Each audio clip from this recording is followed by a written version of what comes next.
to the Travel Squad podcast. We adventure the world together, one passport stamp at a time. We're here to share travel news, tips, and our own adventures with you. Every Travel Tuesday, we share stories on a variety of topics, including our hometown San Diego, hiking, weekenders, national parks, international getaways, and inspiring you to go on your own adventures, even if it starts with your own backyard. I'm Jamal. Brittany. And I'm Kim. And we're the Travel Squad podcast. So grab your ticket and your passport. And don't forget your travel insurance. And prepare for takeoff.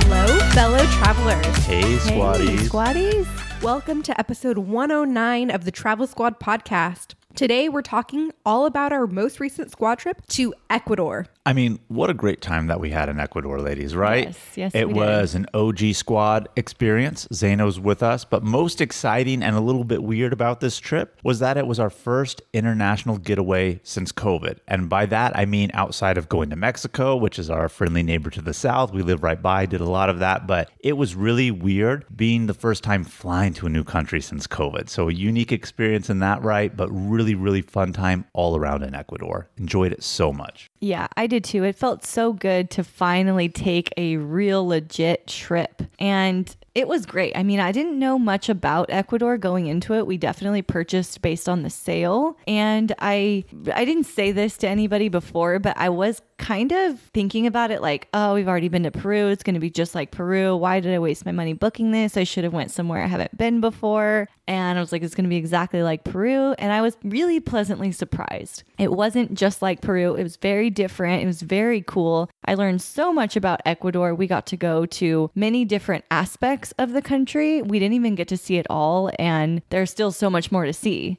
You know, every time I told people that we were going to Ecuador, it was like, why Ecuador? And I kind of got that same response when we talked about going to China. Why China? But it was one of those things where it's like, why not? Why wouldn't you go here? Well, also when people would ask that, I didn't even really know what to say. I was like, I don't know. I'm just going.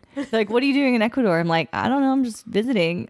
Well, want to throw out real quick, guided tour. Shout out to Gate 1. This was another Gate 1 adventure. Had an amazing time with it. But yeah, I mean, Ecuador is famous for the Galapagos Islands. If you don't know what the Galapagos Islands are, it's filled with a rich amount of life, sea life, bird life. This is where Charles Darwin actually came up with the theory of evolution just because of how crazy the life is out there. We didn't get to go to that. Our ventures in Ecuador included the highlands in the Andes Mountains and going into the start of the Amazon, so into the Ecuadorian Amazon. So we didn't even get to see the Pacific coast that Ecuador has. We were in the highlands by the volcanoes and into the Amazon itself. So Ecuador, really cool place for nature. I mean, if you're really into nature, Ecuador is a cool place. Has the volcanoes too. So I enjoyed it a lot. Really awesome all around. It was an 8-day Ecuadorian adventure through Gate 1 Travel, coming in at around $1,200 for the booking, which includes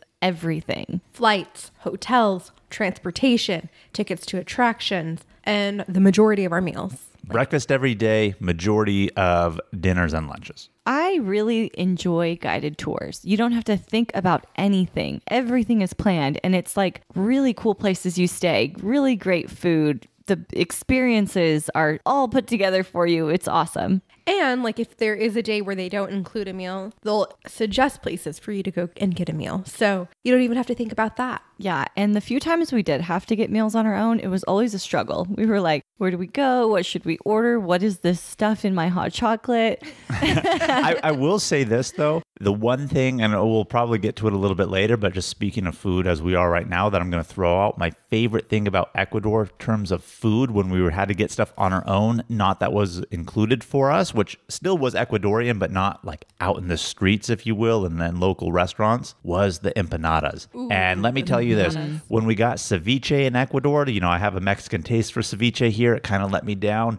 But when I got those empanadas in Ecuador, I said to myself, man, these are way better than Mexican empanadas that I get. So give and take in the Latin world on what type of cuisines, even though they kind of have the same thing, each country has its own flair. And those empanadas in Ecuador are fire. So we got lots of tips for you. Lots of tips. Let's give them the tip. All right, so you may need to get vaccinated for this trip. And I don't just mean COVID vaccinated. Yes, that was one of the requirements, that you do show your vaccination for COVID-19, but they also recommended getting vaccinated for yellow fever because we were going to the Amazon, and also for typhoid. I did not get either one of those vaccines. Not because I didn't try, but because my medical clinic couldn't figure out how to do that. But they are recommended, but not required. Right. And so if you're going to Ecuador and you're not going to the Amazon or the Amazon region, you don't need the yellow fever. Typhoid is a type of bacteria that you can get basically from eating dairy. So that one, I don't want to say is like a hit or miss, roll the dice type of thing. But, if you want to play it safe, you can do the typhoid for that regardless of where you go. I think a lot of places, unless you're going to Europe, they always do recommend the typhoid. But yellow fever, again, specifically Amazon region. You'll also want altitude sickness medication depending on where you're going. If you're going to be at a high altitude up in the Andes like we were, it is helpful because you do get out of breath easily in that altitude. You could even feel a little ill, like some people on the trip did. Yeah, and the biggest symptom that we saw, which is what we saw in Peru, is like the tingling in your hands and feet. Then you'll know you're at a higher altitude.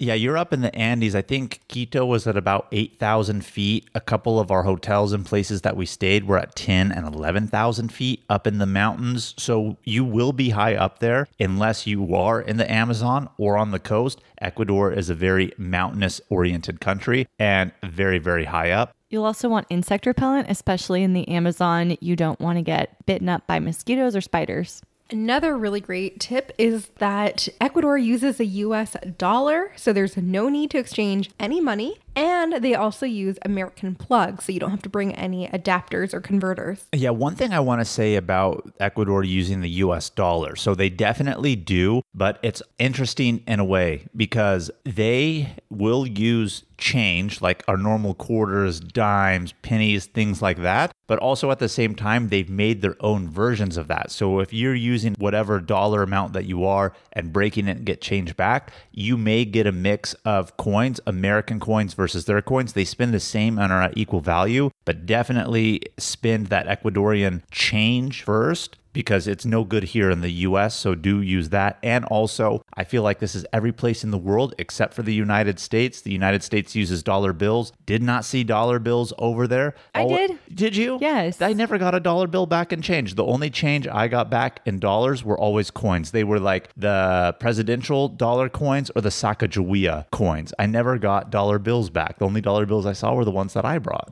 I had dollar bills. Really? Yeah. Well, it's one thing I hate about traveling to other countries is I feel like a lot of the dollars are always in the coins and it just like weighs down my pocket a little bit. So expect that. I love that aspect of it. Well, for a girl with a purse, it's not too bad. As a guy with a pocket. No, not the coins, just the U.S. money. Oh, okay. I thought you were talking about the coins. I was like, oh, okay. We even went to an ATM to pull out some cash, and they did not charge an ATM fee. Nice. Another really good solid tip is to visit during the dry season. Now, the dry season is June to September. We happened to be there at the start of September, so we were still in dry season. Otherwise, for the most part, our tour guide was saying rains pretty often and frequently around there. So if you don't want to get wet or be in the rain and want good weather, go during June and September. And some other housekeeping tips. You don't want to drink the water, drink bottled water. It's sold everywhere. It's pretty cheap. And then we have to give you the rundown on the bathrooms. You got to bring your own TP. TP is not guaranteed in Ecuador at all. BYOTP. And shout out Gate 1 because she would give us a roll of TP that we could pull off of as we're getting off the bus to use the side of the road bathrooms because she knew there would be no TP.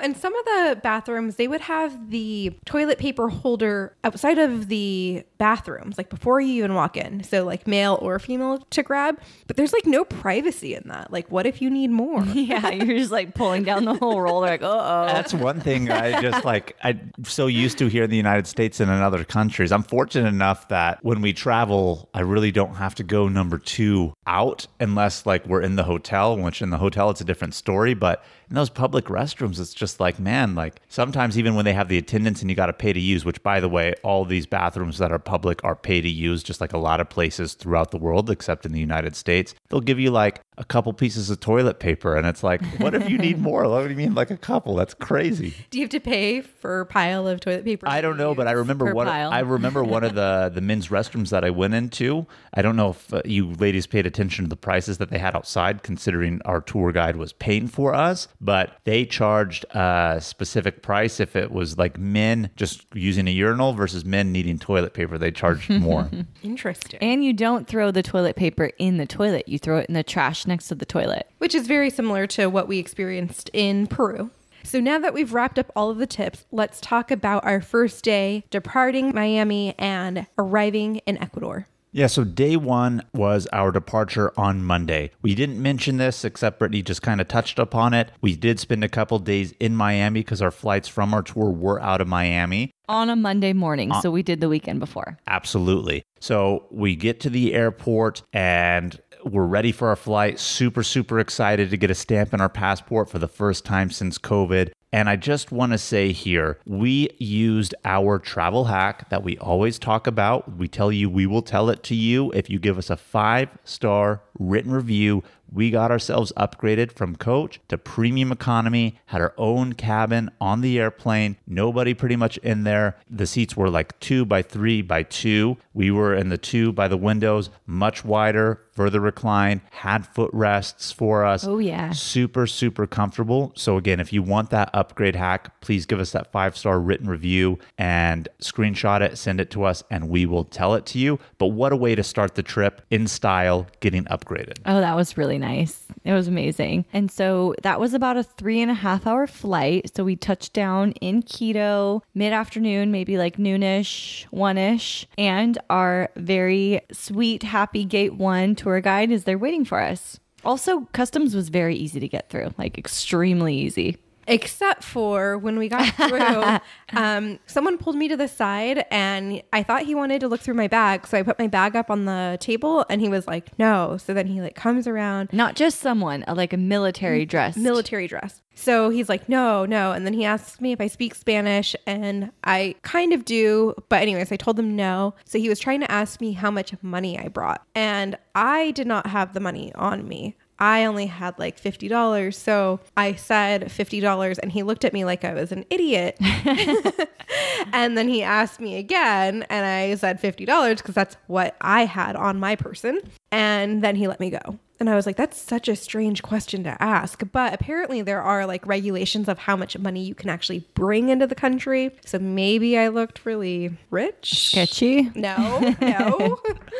So we landed, made it through customs minus Brittany's hiccup. I feel like Brittany always has the hiccup in customs. Last time we flew internationally before COVID, London. Something about Brittany is just a little off to those people, I think is what it is. But anyway, I mean, Brittany mentioned this before, but before we get too far into day one and our arrival experience, I just want to mention what requirements there was to enter Ecuador on the day of COVID. One, we actually had to show proof of vaccination. So if you plan to go to Ecuador or even a lot of places in the world right now, they do require you to show proof of vaccination. You need to bring your vaccination ID cards with you. Second, this wasn't a requirement until about 2 weeks before we left at the start of September here, but they changed the rule, and by they, I mean the Ecuadorian government. We now had to show a negative COVID test within 72 hours of getting on the plane. So 72 hours, 3 days. So we took our tests here in San Diego. We got our results back, and they didn't check it in customs, but the airlines now are attuned to the travel regulations, and before we could board the plane or even check in, they made sure that our names matched our flight information and our ticket information and made sure that we showed them a negative COVID test before getting on. So those are the requirements to get in. And I just want to throw that out there. Perfect tip. That's very important to know. And then we drove from the airport to our hotel we were staying at in Quito, which was about an hour drive. We were staying at the Hilton Cologne Quito. Really nice hotel. We got welcomed with delicious blackberry juice.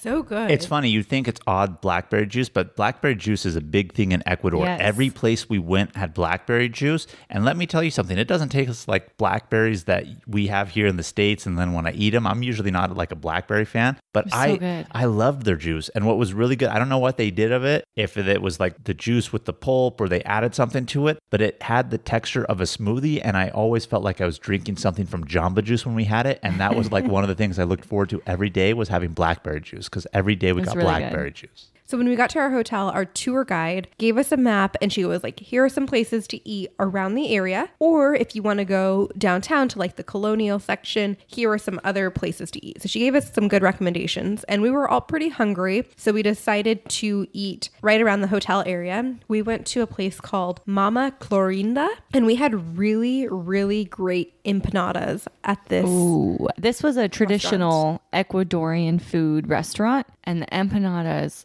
This is where the love of the empanadas started. Let me tell you that. We got shrimp ones. I think you got a cheese one. And believe me, whenever we have the opportunity to get empanadas from here on out, we got empanadas, and all different styles never failed to impress. And they were really, huge. really good.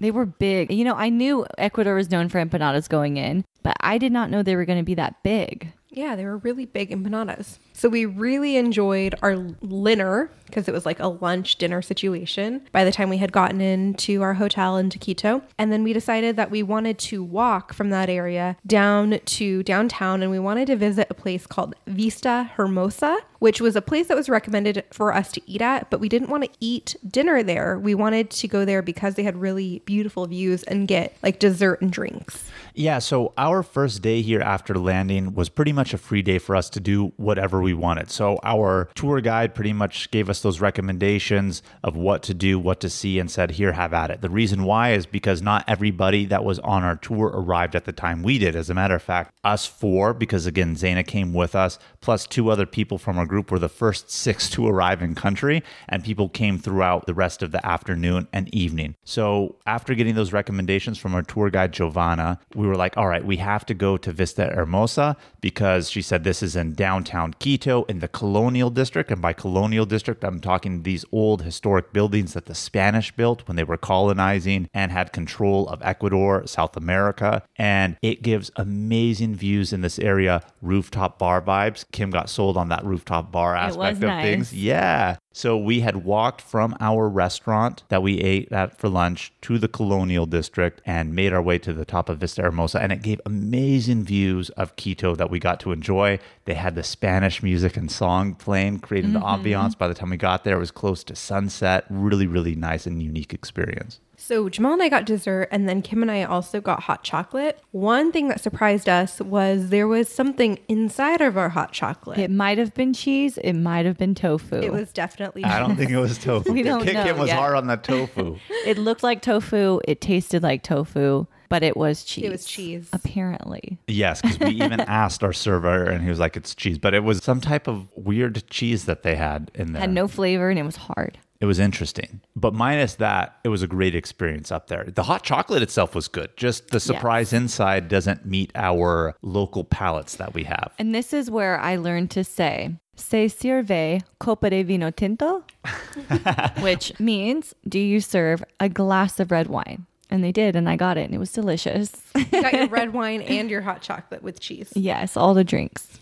I just want to stress real quick how much, if you're going to go to Ecuador, I would recommend going to this place, Vista Hermosa. Squad tip.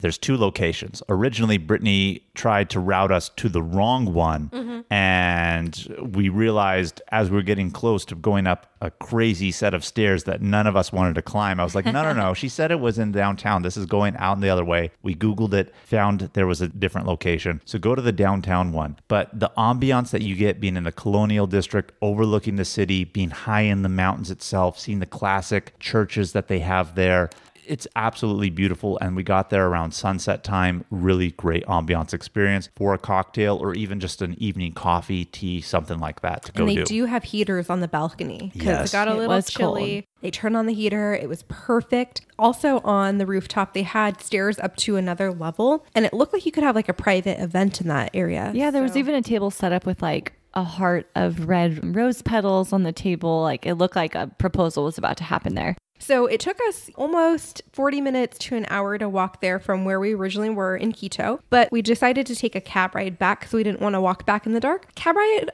back to our hotel was only $3. Crazy. That's one thing I want to say about Ecuador is we only took this one cab, but from our communication with our tour guide Giovanna and other things, taxi rides in Ecuador are not very expensive whatsoever. Granted, we spent a lot of time in the car because there's traffic in the colonial district. It's really like old neighborhood, so was never designed for cars, yet cars are driving in there, so you spend a lot of time. But distance-wise, it's still relatively far and only $3. So really good deal on the taxis if you need to utilize taxis in Quito, let alone Ecuador.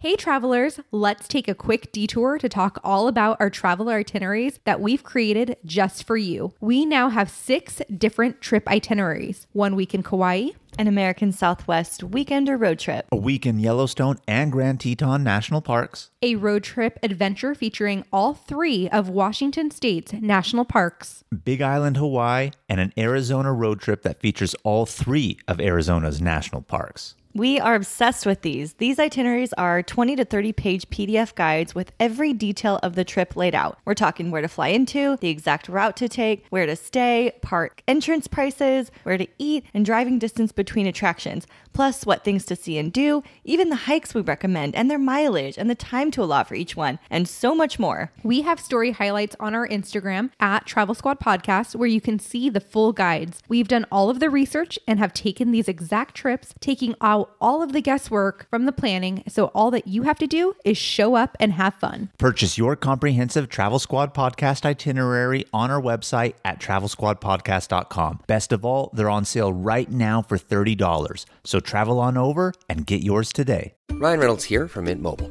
With the price of just about everything going up during inflation, we thought we'd bring our prices down. So to help us, we brought in a reverse auctioneer, which is apparently a thing. Mint Mobile Unlimited Premium Wireless. How to get 30, 30, bit to get 30, bit to get 20, 20, 20, bit to get 20, 20, bit to get 15, 15, 15, 15, just $15 a month? Sold! Give it a try at mintmobile.com/switch. $45 up front for 3 months plus taxes and fees. Promo rate for new customers for limited time. Unlimited more than 40 gigabytes per month. Slows full terms at mintmobile.com.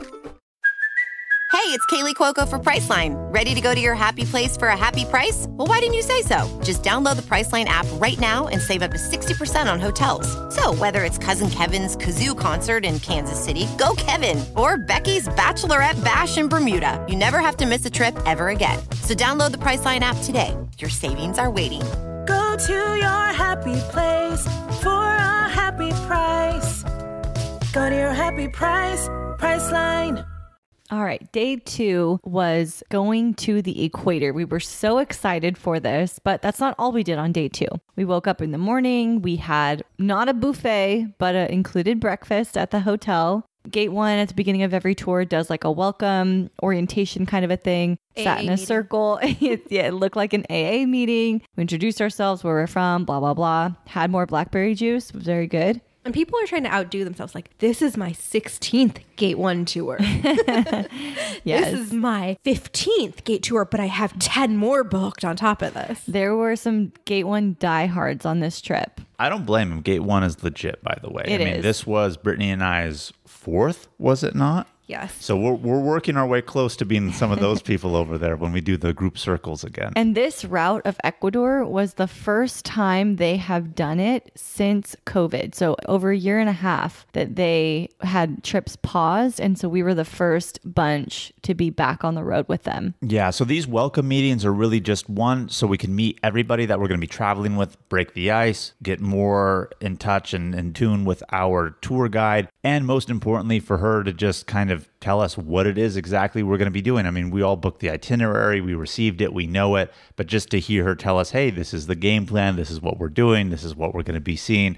So it's definitely a nice little orientation. And then so we started off the morning after that breakfast and blackberry juice and orientation. We did a tour of Quito. So they took us around, showed us the colonial district, explained a little bit more of the history and the buildings that we're seeing. I mean, it's awesome. Some of these buildings date back even to the 1600s, most of them 1800s, but really, really unique. Took us to an overlook place where we got to see the city itself. And like Kim said, making our way to the equator. So along our tour of the colonial, we were able to see the Archbishop's Palace. Independence Plaza, the big cathedral, the presidential palace. And bonus, we actually got to see the president of Ecuador in the flesh. In the flesh. Like, we were no more than 30 feet away from him, which would never happen in the U.S. No, it was crazy. They were doing some like 200-year independence celebration for Ecuador and Latin America. And wow, he was just standing right there. Yes. So that was exciting.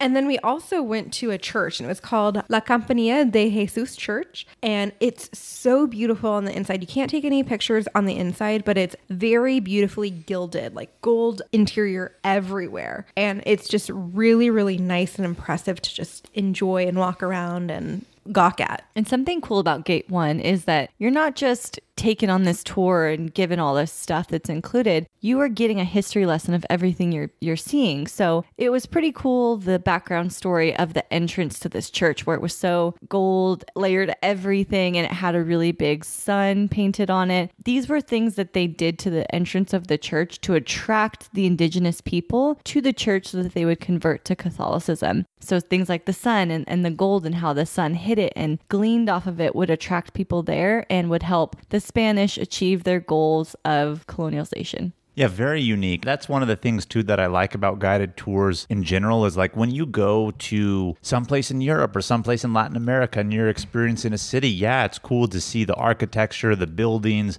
and you may know like, hey, yeah, this is a colonial district. But unless you're actually getting the true history and story behind it, it puts it in a different perspective that I think makes the tour more enjoyable. Because otherwise, then you're just going to a city to go to a city. And then if you're not experienced or learning anything about it, then what does it do? But that's just my opinion on it, and one of the reasons why I really love the guided tours. So very unique experience in the colonial district itself. So from Colonio, Quito, we actually hopped on a bus and we went to go visit the Equator. It's this really big monument called Middle of the World Monument, but it's not in the middle of the world. Yes. So when they actually built this monument in Ecuador, this is where the official equator was, to the best of their knowledge of doing mathematics and every type of calculation that you can do. Well, once they built it, a few years later, with the advancements of GPS and other technology, they realized that this monument itself is not even on the equator. It is north of the equator by about 200 meters, which means 600 feet. So in reality, based off of the technology people had and having to figure this out with basic math of really where it is,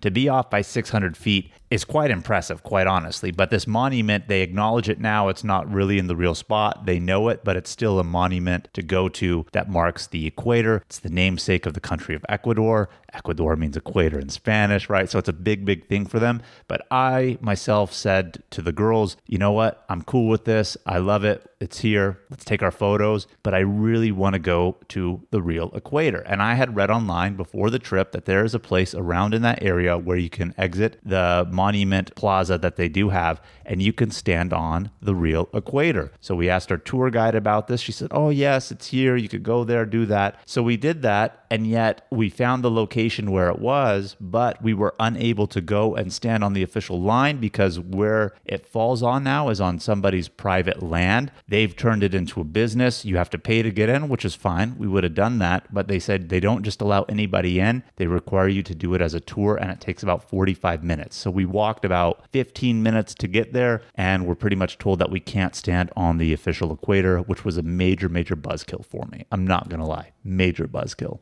But at the monument of the middle of the world, they do have lots of shops. They have a lot of restaurants. You can get really good pictures. So it is a nice area to enjoy. We did go to a lot of group pics that were really nice. And we did eat at a restaurant there that looked out to the area. So that was really cool. And then from there, we drove to Otavalo. When we got to Otavalo, I was like blown away at the resort that we were staying at. It was on a lake. Across the lake was a gorgeous volcano that you had an amazing view of. The restaurant that we would eat at had windows right on the lake. You could go walk out onto the deck. You can sit on the swings out there. There were a bunch of swings everywhere. There was a huge swing that you can take a picture on. Mm-hmm. It was so picturesque, so cute. They had fireplaces in all of the rooms. Some of ours got lit.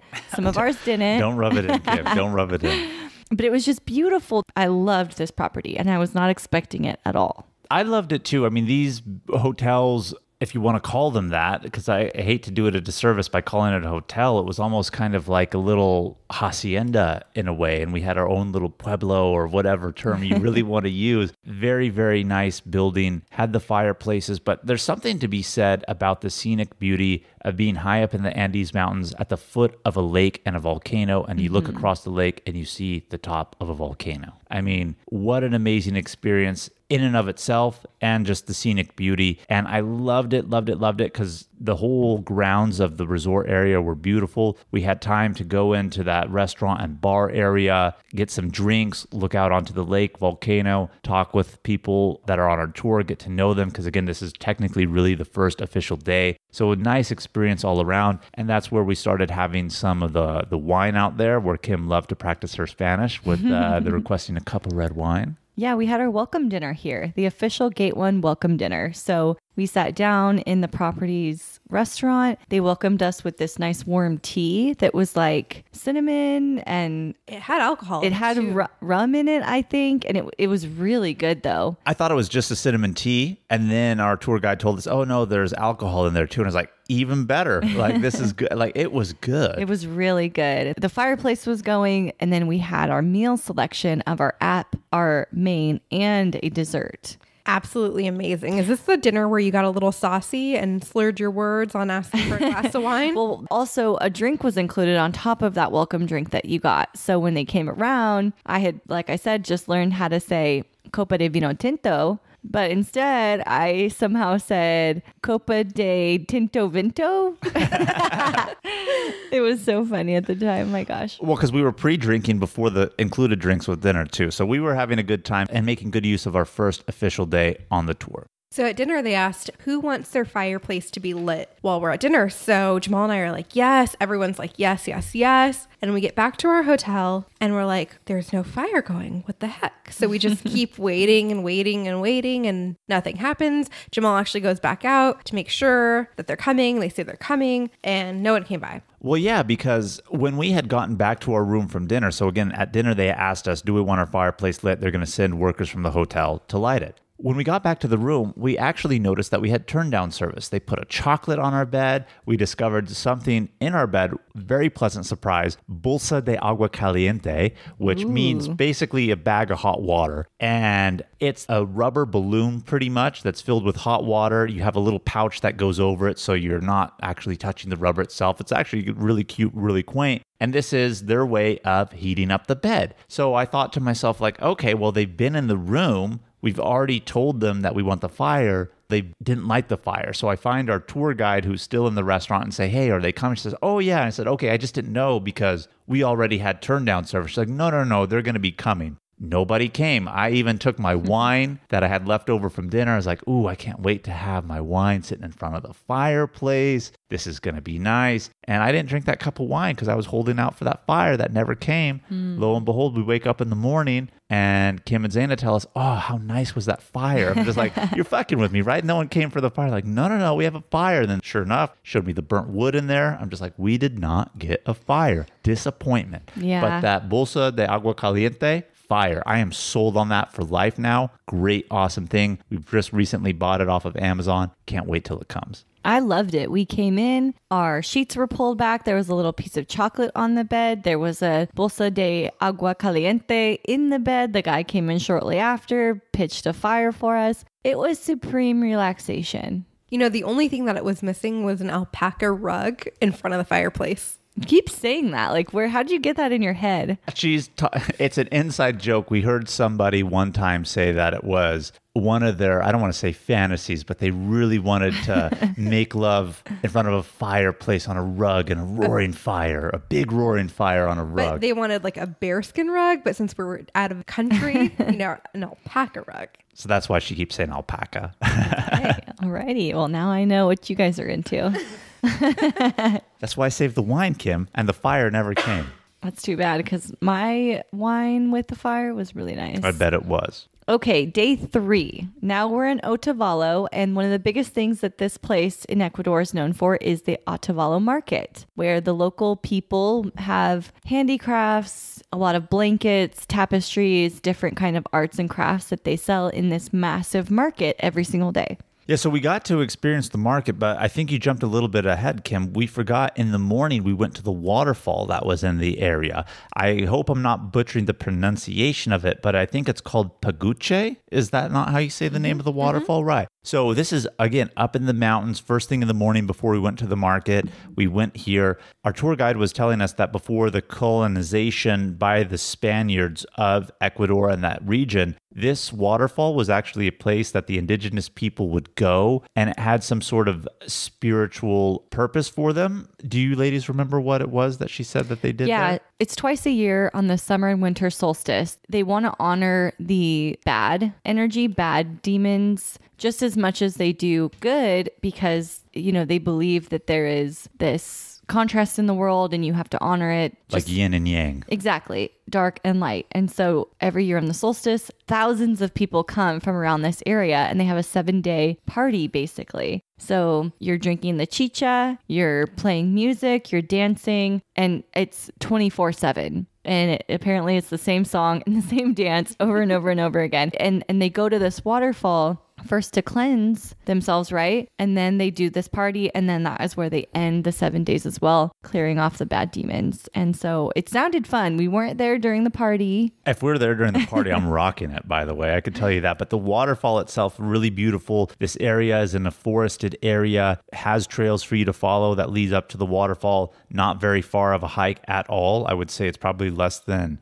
half a mile round trip in and out, right, ladies? Yeah. Not very bad. So we did see the waterfall, our first waterfall sighting in Ecuador up in the mountains, really nice. And then we did make our way to that Otavalo market. Yes, we then made it to the market. There was lots of things to buy. You could buy rugs. You could get your alpaca rug if you wanted to. That alpaca rug, Brittany's still on it. You can get hand-woven cloths, jewelry, traditional goods. I personally bought a bookmark with a hummingbird on it because that's like their country's animal that they talked about. And I also got a magnet that we're going to turn into a Christmas ornament. You forgot to mention you and Kim got matching beanies. I can't wait to see you ladies snow bunny that aspect of those Ecuadorian beanies. Yes, and they're made out of alpaca wool on the inside. There you go. Just lay that down on the ground. It's not big enough.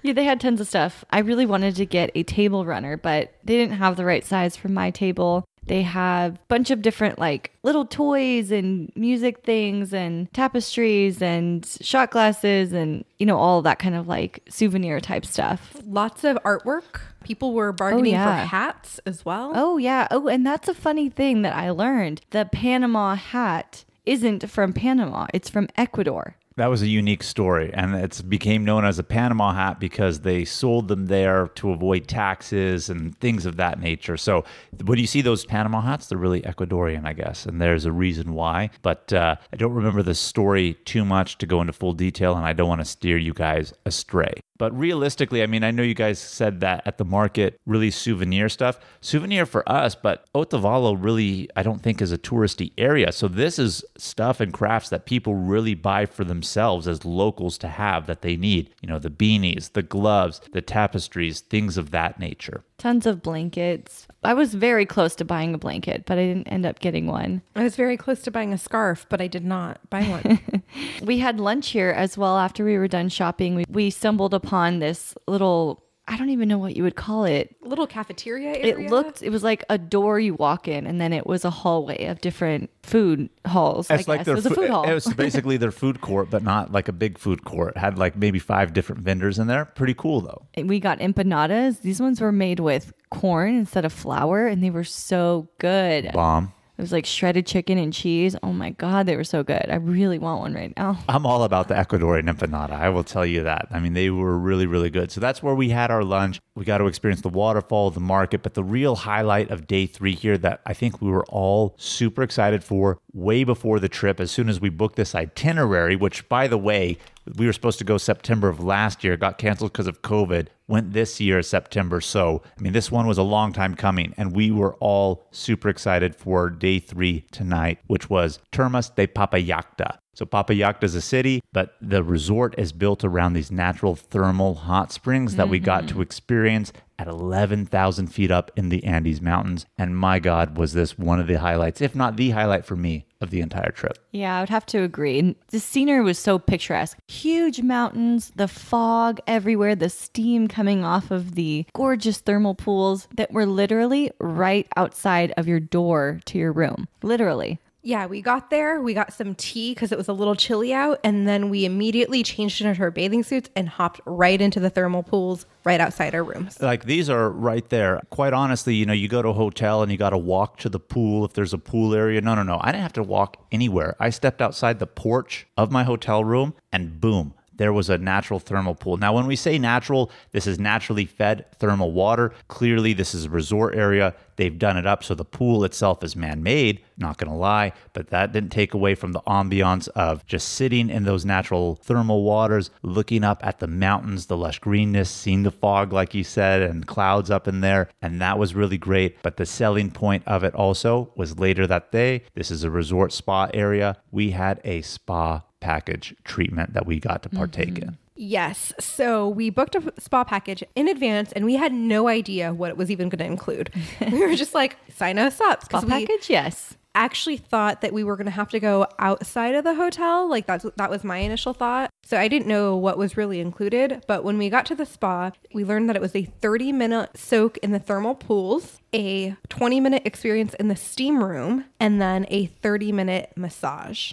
Neck and back massage. And it was amazing. And in between, they would give us like these waters or juices, and there was a tea and areas to relax. So it was a whole experience. You were there for like an hour and a half. They also gave us robes, plastic sandals, and a gorgeous shower cap. I mean, I usually don't look good in hats, but I'm not going to lie. I rocked that spa cap. To the point of what I was going to say is that this is a real spa experience. There's locker rooms, there's robes, there's massage tables. They even give you the locker keys that you need to hold on to. The steam room, they had a whole bunch of eucalyptus in there, so you're breathing in natural steam plus the healing properties of the eucalyptus for your lungs. Really cleansing. This was a true spa experience that we enjoyed out here, and honestly one of my favorite days, if not my favorite. As we get further on into the trip, maybe one day I'm going to say it was my favorite also. It's competing, but this was a really fun experience at Termas de Papallacta.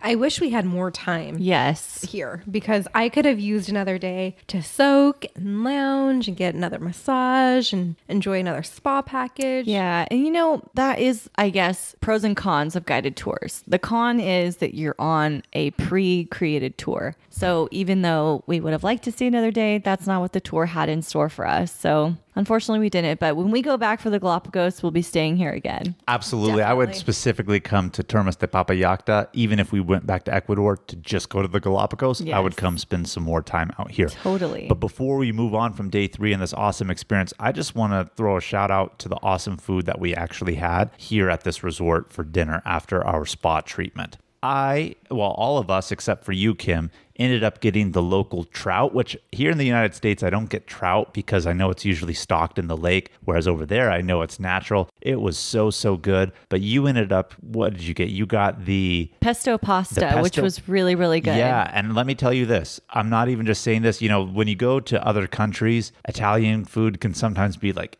you got that. I was wondering what it was going to be. I tried yours, and I think that was maybe one of the top 3 pestos I've ever tasted in my life at this resort here in the Andes Mountains. So unsuspecting, but really good. They also had, this place was famous for their quinoa soup, and it was so fucking good. Oh my God, it was so good. You know how I know it was good? Brittany liked it, and she doesn't like quinoa. Whoa, you don't like quinoa? I think quinoa is okay. I think people overhype it. Yeah, it's overhyped for sure, and I don't like it cold. So it was really good in the soup. It was really good. It was like a brothy vegetable quinoa soup. It had some cheese in it. Oh my God, it was so good. And we haven't really talked a lot about food in Ecuador outside of the empanadas, which are everything of the sort. But in Ecuador, a lot of the food is meat and vegetables. And it's like broccoli and zucchini or potatoes and or yuca, but a lot of steak or chicken or turkey or fish. Even guinea pig. With the vegetables, right? we'd been having steaks and trout and all of the stuff that was really, really good. So the pesto pasta was really nice refresher. Actually, everything we ate in Ecuador was amazing. It really was. Even this weird hot dog plate I got. It said sausage and fries. Oh yeah, we forgot that was at the Equator. Yes. Yeah. Sausage and fries, and it turned out to be some sort of fancy roasted hot dog with It French looks fries. like a hot dog with like the ends turned out on it, but it tasted really good. So we were really sad to say goodbye to Termas de Papallacta, but we were leaving to head to the Amazon, which we were all super, super excited about. And when we arrived to the Amazon, we actually had to get off the bus and onto these motorized canoes to get to our hotel. The portion of the Amazon that we went to was called La Punta Juano on the Napo River. And this is one of the many rivers that feeds into the large main Amazon, but it was definitely Amazon vibes out there. Yeah, so the Napo River doesn't have the name Amazon, but this is one of the first tributary rivers that actually feeds into the start of the Amazon. So you could say that the Amazon River really starts with the Napo River at that point. No piranhas. No piranhas, yes. So where we were at an elevation of 1,000 feet above sea level. And so most of the Amazon is at sea level. So our local guides that we had out there, because our tour guide, Giovanna, she stayed with us, but in certain places we have localized guides, and we had some there. And they were telling us, at this level at 1,000 feet, we're not really going to find piranhas in the water, caimans, which are kind of like the South American versions of alligators. If you don't know what a caiman is, it's basically like an alligator, but smaller. And he even said no jaguars at this level. They're usually in the lowlands. So the wildlife that we could have seen was monkeys, sloths.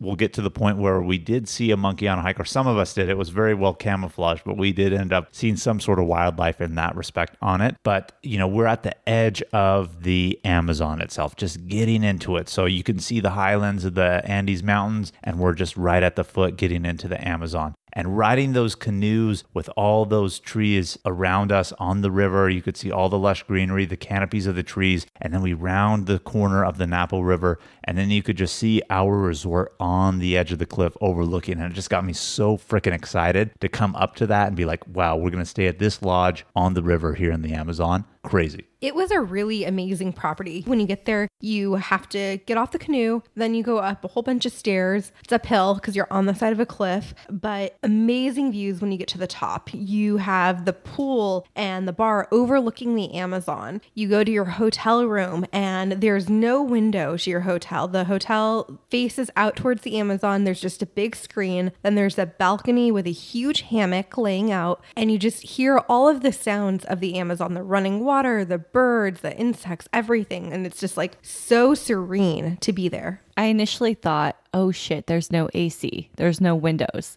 It's going to be hot as hell. But there's a really big fan in there. It actually kept it really cool. I had no problem sleeping. I was really concerned when we had showed up, because I feel like online, if I remember correctly, what I saw of the hotel that Gate 1 had shown for that, I remember seeing an AC. And then we get there, and then like you said, no windows in the sense of they're not glass. It's just screen that's put up to have an opening so you get the breeze, but obviously keep the insects out. But at night, it cooled down really well. I think if you got deeper into the Amazon, that probably wouldn't fly, but I think we're at that kind of mid-level, just getting in, but in enough that in the evening it cooled down really, really nice and made it quite enjoyable to sleep hearing all that. And I enjoyed the fact that there was no windows, quite honestly. Yeah, you woke up to the sounds of birds and the water. It was really, really nice. Yeah, we actually didn't have cell service in our rooms, and there was no Wi-Fi's in the rooms. So after dinner at night, I would go out onto the balcony, lay in the hammock, and just like take in all the sounds and the sights. And it was just really nice to relax. It's really nice to wake up to that. The sun's rising, the sounds are getting louder. Really, really nice. It's very peaceful and serene. But I also, other than how cool the rooms were, really enjoyed the resort area. Had the pool in the center, had the bar. The bar was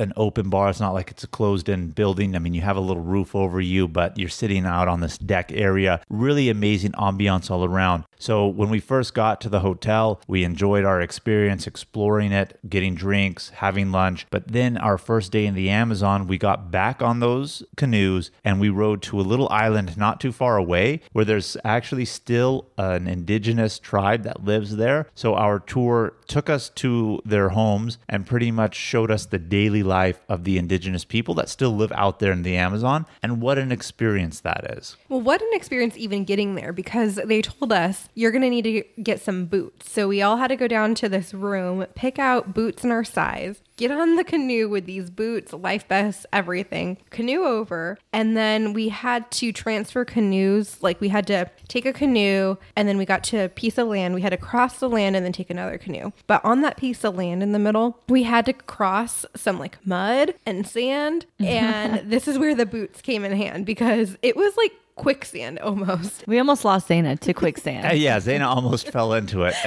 I had stepped into it, but didn't really fall and realize, oh shit, and I went around, and yet I don't know why the majority of people still continued on that straight path that I had avoided and was falling into it. But that area that we had to get off on that had the quicksand is pretty much a little sandbar. So the river elevation at that point was rather low. So normally if it's a little bit higher, we could just get right to where we need to go and exit. But it wasn't the case. The river was a little bit low, so we had to stop at that sandbar, and then from that sandbar had to catch other non-motorized canoes that would take us in that little shallow stretch across instead of wading through in the boots. So we got to experience that little aspect because the river was a little bit low. But just seeing and experiencing how people in this world, specifically indigenous people in the Amazon, still live is quite humbling. I mean, they've learned how to live that lifestyle over thousands of years. They know exactly what to use to burn to keep mosquitoes away, exactly what plant does this to make them feel better in a certain situation, how to hunt and make blow dart guns to hunt game. And we got to see them do that. I mean, it's crazy. Really unique, humbling experience to see how people still live and let alone want to live in this world. Do you remember what they burnt as mosquito repellent? I think it was part of a termite mound or nest. Yes, it was. So there you go. Yeah, if you're out in nature and want to keep mosquitoes away, find a termite nest and burn that. What I thought was really interesting as we were learning about the Quechua community is that, yeah, they still live in these dirt floor kind of like huts that they make. They sleep in hammocks as a family. They have just one big stove in the middle of their home. They don't wear shoes. They live off the land still. They don't have electricity. They don't have refrigerators. But yet, to go to school, they still send their kids on a canoe into the main town to log on to virtual school because they're not attending school due to COVID. And so it's the cross between the modern world and the indigenous old way of life. It was so interesting. It was also interesting to know that there is electricity on the island. Like one point they did adapt that there, but the people who ended up getting refrigerators ended up realizing like they don't need them. They don't use them in that way. But what they have held on to is televisions. Like that is their Everyone loves TV. I love TV. Who doesn't love TV? But the island we went to was called Anaconda Island. There's about 60 families that live on the island as well. And there's no bathrooms. So you have to go in the river, near the river to help wash it away. And another interesting thing that we learned was there's no intimacy in the houses. The houses are for the family. So if you want to be intimate, you have to find that alpaca rug. Lay that alpaca rug down and find your place in the Amazon forest. Very, very interesting. Just don't lay your rug down in the same place someone just laid down their bathroom experience. Yeah, that would not be good. So from there, we learned a lot about the community, and we went back to the hotel to try some local foods. They were sampling things out like tilapia and then also a larva. Do you guys remember that? How can we forget? So they had some different things that we could try, and they brought out this live larva, 2 of them actually, and they were like big, juicy grubs, like Lion King status. When they pull up the tree trunk and then there's like grubs just they were huge and squirmy. And then they say like, does anyone want to try them? And I thought there were definitely going to be some takers on the trip to try it. No one was going for it. And so one of the locals picks one of the grubs up, the larvas. He holds it above his mouth and he just bites the head off and eats it whole and alive. And then she was like, we have one more. Anyone else? And so I was like, okay, I'll do it. It's so funny because I've mentioned this many times before is like I can look at Brittany's face and know when she's contemplating doing something or having some serious FOMO on her face. And I looked over and I was like, I can't believe she has this much amount of FOMO of like, should I fucking eat this thing or not? But she got up, volunteered, and chomped the shit out of that, didn't she, Brittany? I sure did. Kim got a really, really great video from like the moment I picked it up, to putting it in my mouth, chomping off the head, and then me saying, it's juicy. As I still had a mouthful of so the nasty. bug. But see, what's funny is there was 2 of them, and I guess Brittany was under the assumption that other people would volunteer. When she was done eating it, she asked her tour guide how many people really eat that, and she said not very many people, if at all. But I didn't want to eat it necessarily, not because it was a bug, but something about me just killing something that's alive, even though I do eat meat. However, they did have those bugs and larvae that were cooked to try as some of the local cuisine. And I knew that I was going to eat the cooked version of it. And let me tell you something. The cooked version was bomb. Really, really good. Gross. Liked it a lot. Barbecued, had a nice little char flavor to it. So I was like, I don't need to try the live version. But Brittany was the hero of our tour. Everybody from then on out called Brittany the Bug Lady. One person came up to me after I was done eating it and was like, you're my hero. Oh my God. But they're a lot smaller once you barbecue them up. Like they really shrink. They were very juicy when they're alive and wiggly. But they say it's a delicacy and it's good for your health. And I've never felt better. Well, that's fantastic. Okay, day 5 is a full day in the Amazon. This was the only day on this trip that we woke up and went to bed in the same place. Every other day we were go, bus riding all around. Today was all for the Amazon. So we got to sleep in for like 15 extra minutes, of course. And we didn't have to pack our bags. But That was the most exciting thing.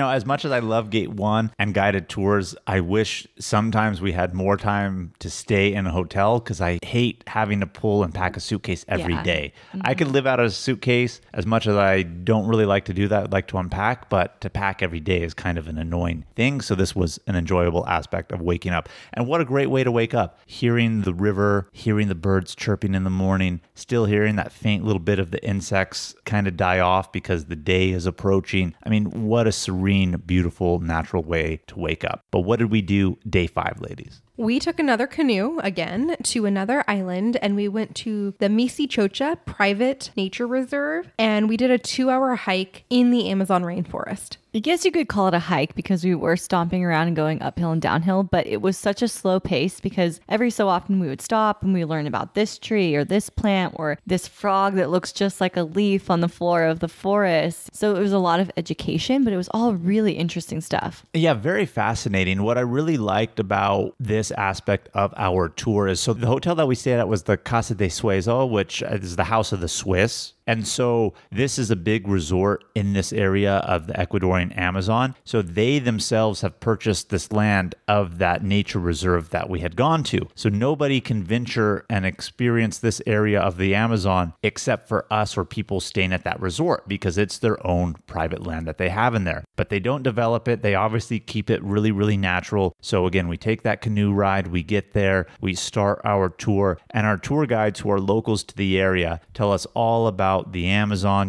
certain types of trees, what they're actually used for, how to tell this leaf is good for this type of medicinal purpose or this or that, and coming across wildlife, like you said, those frogs. At one point, we came across a monkey that was very, very well camouflaged. Did any of you ladies see it? I know Brittany told me she didn't see it. Were you able to see it? No, you could just see the trees rustling around and movement, but I didn't see the monkey. So it was hard for me to see because I was at the tail end with Zaina and CJ as you guys were kind of moving forward because you remember they told us, hey, stop, it's there, be quiet so we could see. And I thought I saw it as you guys had moved forward, but I was like, no, that's too camouflaged. Monkeys don't camouflage like that. But CJ took a photo with his camera, and with his camera, obviously was able to really zoom in on it. And then he's like, oh, here's the monkey see. And then in the photo, you could see it really well. Like, oh my God, this is definitely like a monkey. So I was like, that is it. And so then when I looked, it obviously pieced it together better for me. Like, yeah, that's the monkey. So it's disappointing that you ladies didn't get to see it, but so unique to really learn about how the forest really provides everything. And they kept stressing that, like, this type of tree is good for this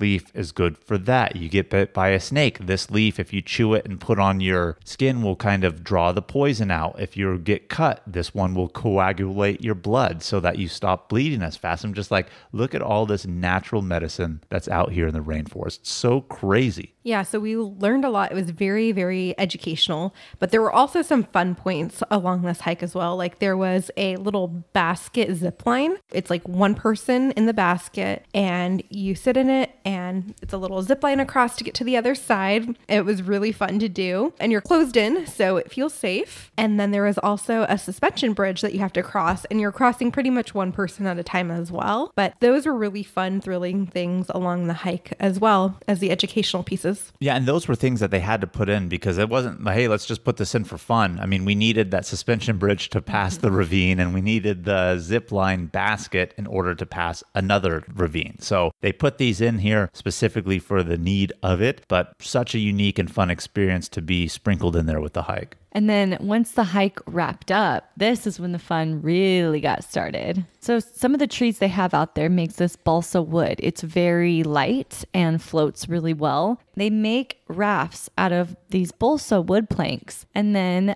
instead of taking the canoe back, we just hopped on the raft and started floating down the Napo River. Oh my God, that was so much fun. So they made 3 different rafts. There was about 7 to 8 people per raft. And we had a really fun raft. It was like the 4 of us, Kim, myself, Jamal, Zaina, and then CJ and Billy, who were 2 guys near our age. They were really fun. And then we had another couple on the raft too, I think, and Jen. Mm-hmm. Yep. And so we got to just float down. And then the guide says, you know, if you want, you can jump into the river and you can swim alongside the raft. And so a lot of us got off the raft and we did that because, like, what other time can you actually say you've gotten in a river in the Amazon? So we thought that was really cool, but it was just really scenic and really beautiful and just nice to float down the river. Yeah, I enjoyed this aspect of the day a lot. Like Brittany said, what other opportunity do you have to really float down a tributary to the Amazon River? Let alone in a spot where you don't really have to worry about what's going to be in there. I don't need to worry about being in an Ice Cube and J-Lo movie and having an anaconda come up and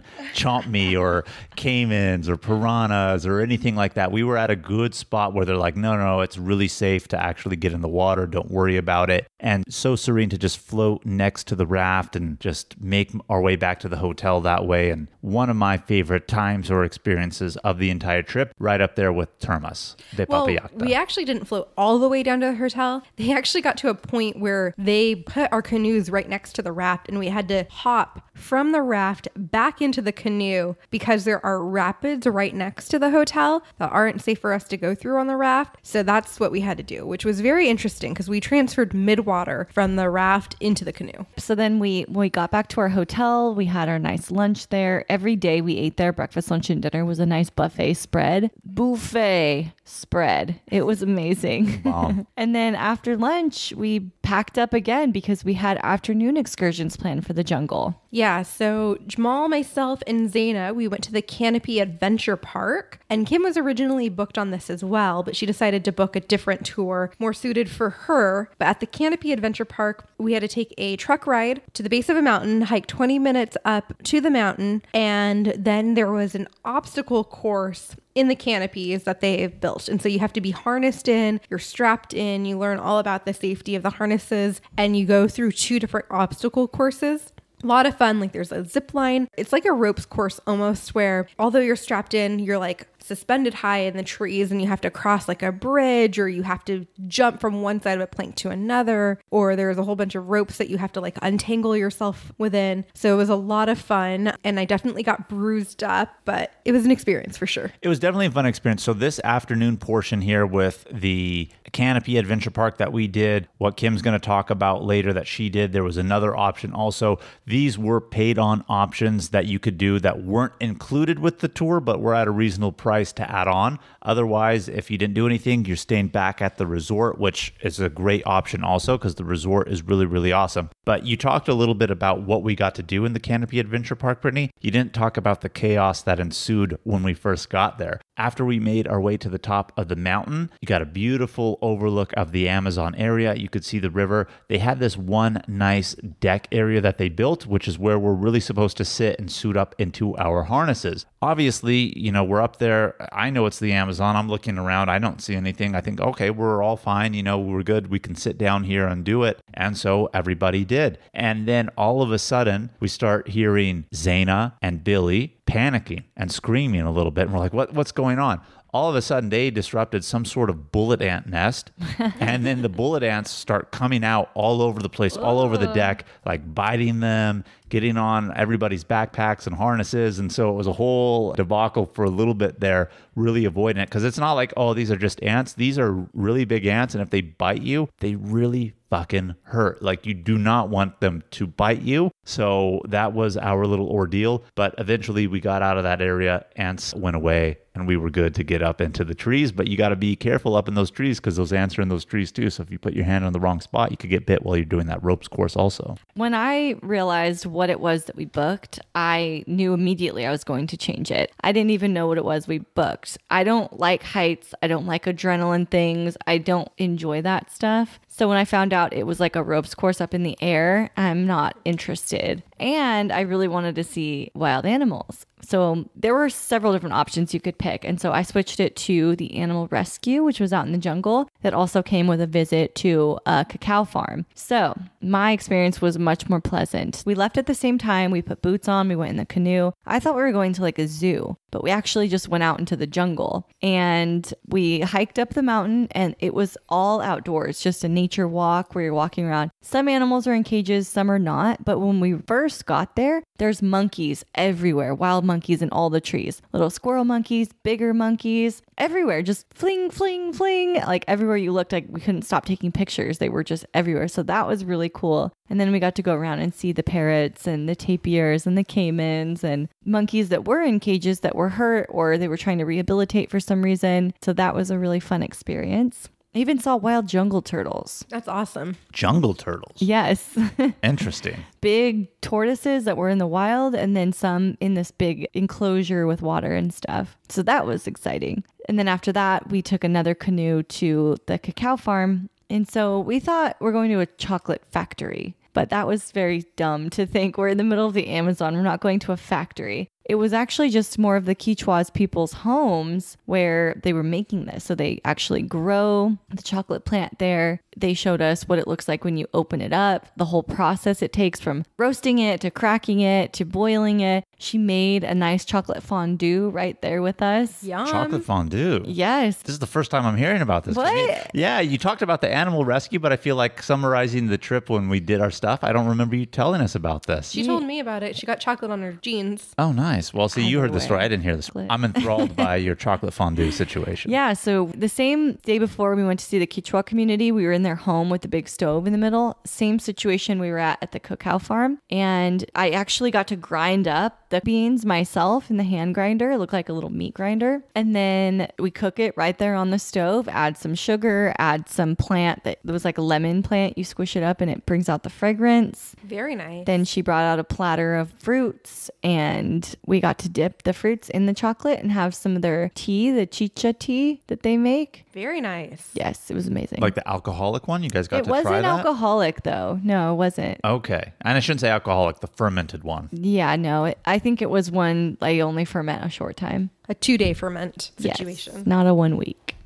But it was great. And everyone was going wild for the chocolate. And what was actually interesting, because like we said, this was the first route of this tour in almost 2 years since COVID. So they were testing out some things that they could possibly sell to tourists that were coming through. And they had ground up a bunch of the cacao beans and had them in small jars. There was only 4 of them. And those went so fast. Like there were tons of people in this tour that wanted it. They didn't get it in time. And they had plenty of things to say about that. But they were selling them for $5 and it was a little jar of raw cacao. And they were like, we were just testing this to see if people would want it. We don't have any more. And basically now they're going to be making a lot more of those because they know how much people want it. Did you get your hands on it? No, I didn't. And I wasn't going for it either. But it was funny to see some of the couples. well- you know who I'm talking about. Yeah, I know. I was going to say, you don't even need to say it. I mean, with every tour, there's always that one person or couple that's kind of, I don't want to say the problematic one, but They give Americans a bad name. Yeah, Yes. that's it. And I know exactly who you're talking about right now without throwing out any names. This couple definitely provided some entertainment, but a From little day one. embarrassment as well. Absolutely. Well, I'm glad you had a really good time at the cacao farm and the rescue, because now that you've gone more in depth, sounds really cool. If I were to ever go back, I'd probably pick that excursion over the canopy. I will say that. But I did have fun at the canopy tour. So after all of this, we ended up meeting back at the hotel. Jamal, myself, Zaina got back to the hotel a little bit earlier than Kim, and we immediately got into the hotel pool and we swam because it was really hot out. Kim joined us at the pool later, and then we had a cocktail provided by Gate 1 before dinner.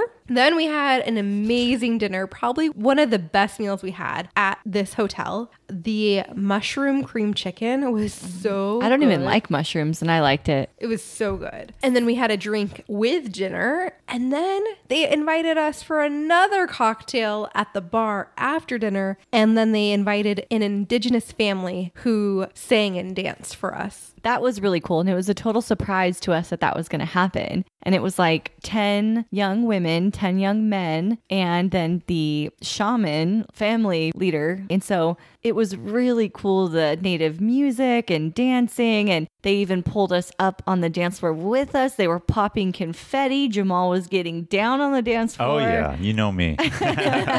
It was really fun and really cool. Yeah. And then at the end, he did the healing energy. Oh, yes. So he is a shaman, and there's this tree that they use. I can't remember what it's called, but when you think of it in modern terms, you could think of like a hand duster, but it's actually a tree with leaves, and you shake it around and it makes a noise. Zaina was actually one of the volunteers that went up there, and he would like run it down her body and go, and like, Clean it away. it would move it out of her body, and he went all over her body and made noises and did a little ceremonial thing, and it was really cool. Yeah, I wish I would have actually participated in that. But it was a perfect way to end out our time in the Amazon. From there, we went to bed, and then we led into day 6, which we left the Amazon and we headed to Banos. One of the biggest draws of Banos is another waterfall, the El Pailon del Diablo. It's the biggest waterfall in Ecuador. It's totally massive. It's a total tourist attraction. There was a ton of people here, but I think it's worth it to face the crowds because as you hike down the cobblestone path toward the bottom of the waterfall, just gorgeous views. It's just towering down. It's definitely worth the experience to go see it. Yeah, and you have to cross a suspension bridge to get to some of the farther down path. And it's crazy, just the amount of people on the suspension bridge, but the views that you're getting at the same time. It's quite the experience.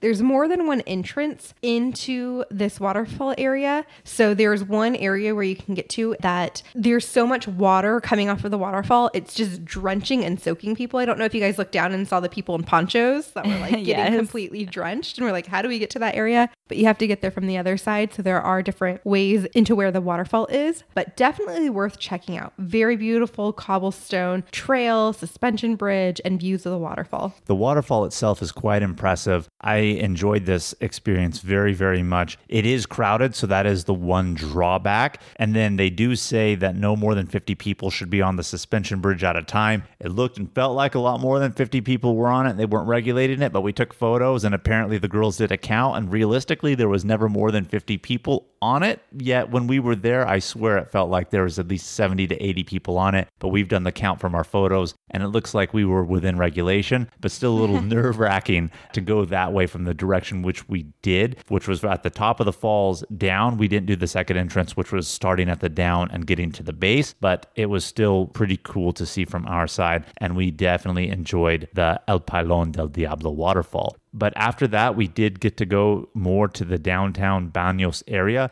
We had a plan specifically, which was to go to this one place a little bit outside of Banos, which is famous in Ecuador for having that swing that goes over the cliff's edge that you can do. And our plan, because we asked our tour guide, will we have enough time in Banos to go there? She said, oh yes, you could take a taxi ride. It's 25 minutes, and then we can do that and come back. But we were delayed for other reasons, so our time in Banos was limited, and we didn't get to go do that one scenic swing experience in Ecuador. If you don't know what I'm talking about, just Google Ecuadorian swing, and I promise you it's going to come up. It's here on the outskirts of Banos, so that was a little disappointing that we didn't get to experience that. And, one thing our guide mentioned was Banos, people think of bathrooms, but it's also for bathing. And so this area is known for like the thermal baths in the area and people coming there to take thermal baths. So I don't think Banos like bathrooms, dirty, gross, Yeah, there's a beautiful waterfall that cascades right at the edge of the city. So you can walk up to it from the street. You can go there and put the water on you. They actually have the baths out there so that you can drench yourself with the water, because it is something culturally that's supposed to be cleansing for them and has a specific purpose in terms of the natives and the indigenous people before the Spanish even came. So really famous for that also.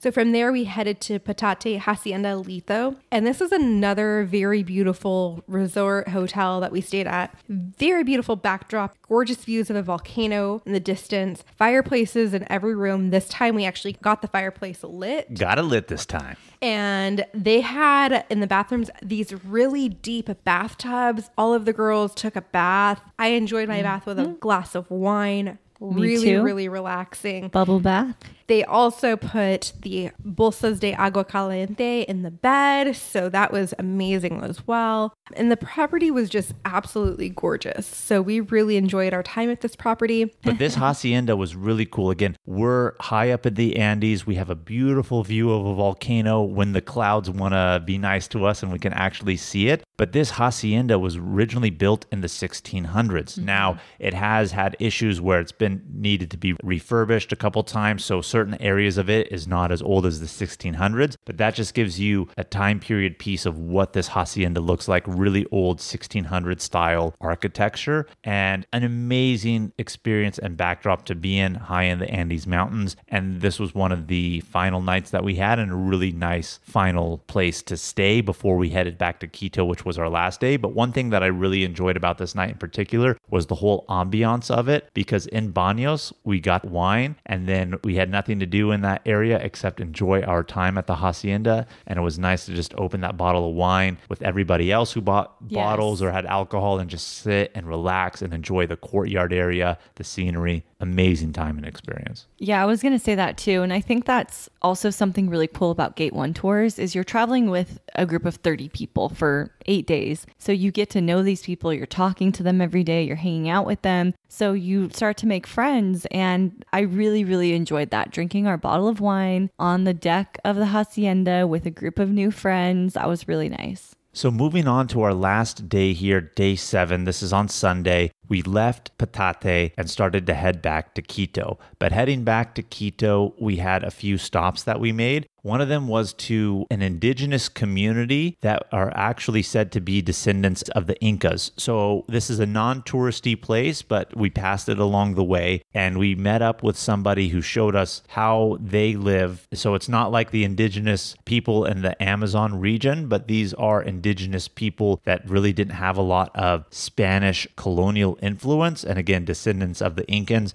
and how they really farm and live their lives out in these rural areas of Ecuador. So it was a really unique experience to get to go see that. And we worked our way also to a rose plantation. And apparently this is something that I learned new. Ecuador is a big rose producer. Roses are not indigenous to Ecuador, but they thrive in that climate. So they grow a lot of the roses that you see today everywhere throughout the world. Is it that they thrive in the climate because there's greenhouses all over the country that are meant for growing these roses? Yeah, a lot of places have greenhouses. It's not like it's outside, but I remember her saying something specifically also about the climate. The sunshine. Yeah, like yes. Even though they are grown in greenhouses, like it still thrives in the type of climate that they have.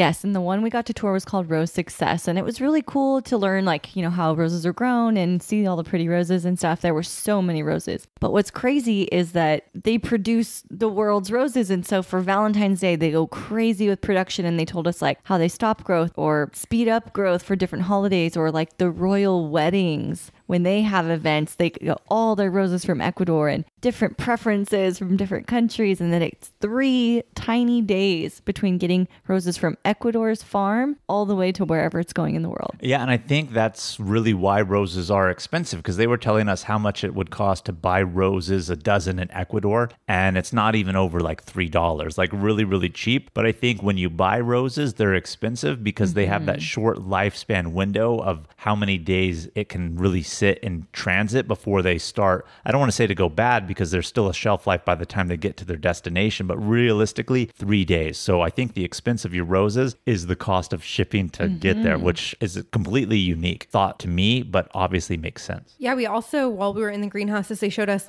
okay, a worker would be assigned these rows, and so they would know all of the roses in these rows, and if there's any problems, they have to submit the problem, and then they would troubleshoot what's going on from afar, and then dump in treatments or fertilizers into the line to feed those specific roses. And they were telling us how the Asian countries prefer really bright colored roses with short stems, where in the Ukraine and Russia, they prefer very, very, very long stem roses, Or several if they're feet. going to the perfume industry, they want the really smelly Fragrant roses. Yeah, so we learned a lot about roses. Well, it's not even just roses. I think it's really unique to get any sort of background on an industry, because we're all consumers of certain things, but really to see how something's made and the process behind it, regardless if it's roses or anything else, I think is always a unique experience to just kind of learn about it, and was fascinating. And we kind of made our way back to Quito. We had to get a COVID test, but they had that all set up in the, again, Hilton Cologne Quito, where we were staying. So that was really super convenient. The blackberry juice was also good as we came back. And we had a farewell dinner with everyone that we toured with for the last 8 days. Yeah, that was really nice. Unlimited wine, which was cool. And then again, a 3-course meal with an app, a main, and a dessert. And Billy and CJ, who came on this trip with us, they had bought tequila, and they knew that they couldn't bring the bottle home because it was already open. So they brought it to dinner, and they were asking our tour guide, Giovanna, have you ever had this type of tequila? She had never had it. So they're like, we need a shot glass, we need some lime, some salt. So they brought some stuff out for her, and he poured her a stiff pour, because they actually didn't bring out a shot glass for her. They ended up pouring it into a wine glass. And so he poured at least 3 shots worth in that wine glass Of some Don Julio Blanco. So she tries it. She goes, oh, that's so strong. And she goes, okay, I'm ready for it again. And she takes another shot. And then they ended up bringing out a whole bunch of shot glasses. So at the very end of the night, we're all taking shots with her and the rest of the tour. Kim didn't take a shot, though, of course, but neither did Jamal. It started to not feel well, so that's why I didn't take a shot at that point in time. Well, I simply just don't take shots, so. That's untrue. We took shots in Mexicali. Yeah, but I don't like also. shots. It's not my thing. So it was really fun. Perfect way to end out the evening and say goodbye to everyone. It was a really great trip. Yeah, some people had to leave that night, as a matter of fact, to the airport. We were some of the fortunate ones that we were able to sleep. And by sleep, I'm talking about 3.5, 4 hours before our early wake-up call to get to the airport. So Monday was our departure day home. But all around, I just want to say the Ecuador Gate 1 experience was really fun, really unique. I enjoyed Ecuador a lot, learned a lot, and great place for scenic beauty. Really, really awesome. I'm super happy with our trip. I would definitely go back to Ecuador. I have only great things to say about Ecuador. I would highly encourage anybody to visit there, especially if you're doing a Gate 1 tour. I'm a big fan of Ecuador. Was it just like Peru? And it wasn't just like Peru, because yes, they have the indigenous people, and I felt like the indigenous communities were more in the communities that we were in versus out everywhere in the city like they are in Peru. The food was different, even though there were some similarities. So some similarities, but very, very different as well. In the jungle, we didn't go to the jungle in Peru. And so it was nice. It was really, really nice. So I know we've kept you guys for a long time. We have a little bit more. It's Kim's favorite time of the week. We'd be remiss if we didn't add this part on. So questions of the week.